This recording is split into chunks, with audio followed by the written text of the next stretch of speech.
8 years ago, I broke the heart of the boy I loved. Now, after 8 years overseas, Liam Hayes was finally coming home with his new girlfriend to meet his family. That same day, the hospital gave me its final answer. The cancer had won. There was nothing left to treat, nothing left to try. They sent me home with only time. When Liam saw my mother helping me into a wheelchair, a cold smile touched his mouth. 8 years, he said. And this is what became of you? You can't even walk anymore? Disgust laced every word. I only tugged the sleeve of my down coat lower, hiding the cluster of needle marks across the back of my hand. It's nothing, I said quietly. I fell and broke a bone. That's all. Liam gave a short, bitter laugh. In that case, I'm getting married soon. Why don't you come be my fiancé's bridesmaid? I smiled as if it did not hurt at all. No thank you. I'm about to leave for somewhere very far away. Then I patted the back of Mom's hand, silently asking her to take me home. I had barely gotten home. Mom had just helped me into bed when Liam Hayes' mother came by. Margaret Hayes stood in the doorway for a long moment, looking at me as if she had rehearsed this conversation 100 times and still could not bring herself to start. Claire, she said at last, her face flushing with shame, I know I have no right to ask you this, but I need a favor. She stopped there. She did not need to finish. I knew exactly why she had come. It was the same reason she had come to me 8 years ago. Back then,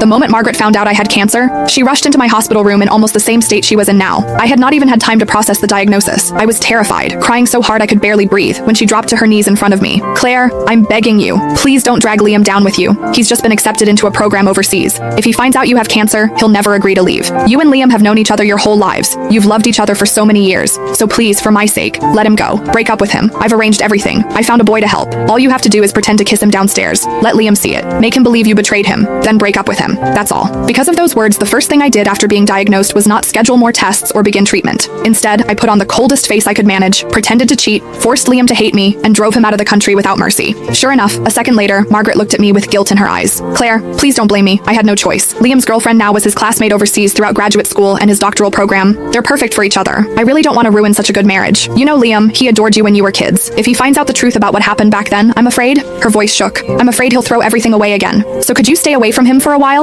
You don't have much time left anyway, do you? In your condition, you shouldn't be going out. Don't you think? The moment Margaret said those words, my mother grabbed a pack of adult diapers from beside the bed and slammed it down so hard the mattress shook. Seeing that she was about to lose her temper, I quickly tugged at her sleeve and softened my voice. Mom, please. It took several seconds before she managed to hold herself back. Only then did I look back at Margaret. I can promise I won't tell Liam what happened 8 years ago, I said calmly. But I can't promise I won't see him. No, I could not promise that. Because during all 8 years of surgeries, chemo, and hospital ceilings, there had never been a day when I stopped missing Liam. When chemotherapy became too much to bear, I would clutch the old photo of Liam and me until my fingers cramped. Some nights, that picture was the only thing that kept me from giving up. I went through more surgeries than I could count. Some minor, some so dangerous Mom signed the consent forms with shaking hands. More than once I was rushed into the ICU and almost did not wake up again. Every time Mom stood beside my bed and shouted herself hoarse. Claire, have you forgotten? You said you were going to survive. You said you'd get better, go overseas and explain